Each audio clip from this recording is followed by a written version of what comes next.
Ano? Ma! Ma! Gising, ma! Magising, mami! Mama, ma! Ano ba? Dali natin sa hospital si mama. Nagulong! Hindi ka pwedeng mabuhay, Rebecca. Hindi nila pwedeng malaman ang totoo.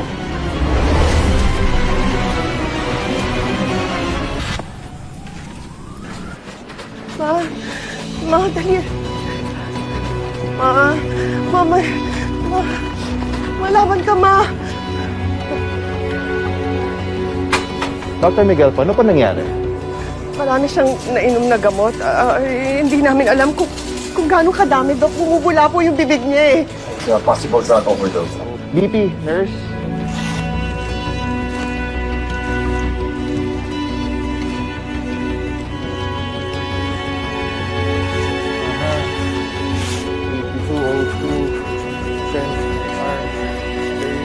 Cardiac rate. BP natin. Alpatory 70. Plain NSS fast drip 200cc. Pa-ready ng Loretti double concentration. Pagkatapos non-fast please match tayo 15 lbm. Okay.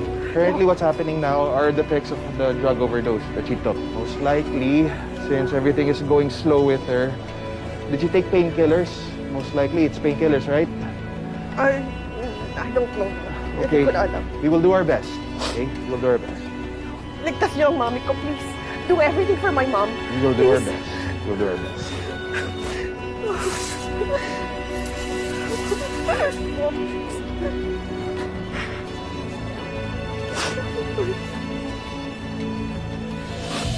Marisa, ano bang nangyari?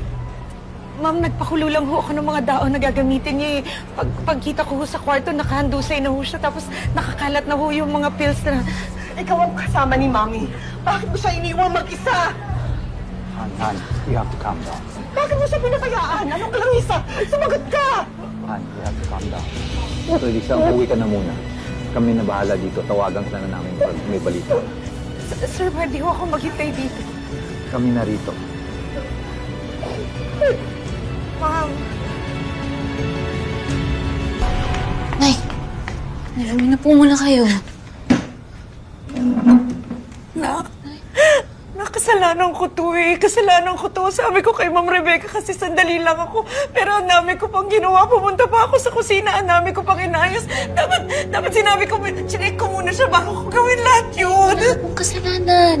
Gantong-gani ko to kasi yung nangyari dun sa tatay mo eh. Nung akala natin wala na siya.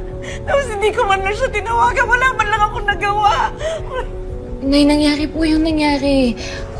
Wala po kayong pagkukulang. Wala po kayong kasalanan. Huwag niyo po sisihin yung sarili niyo. Uminom ka po muna ng tubig.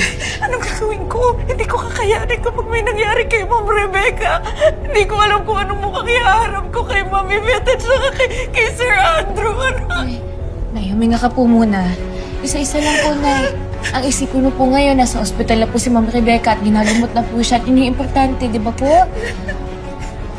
Kasalanan ko doon. Kasalanan.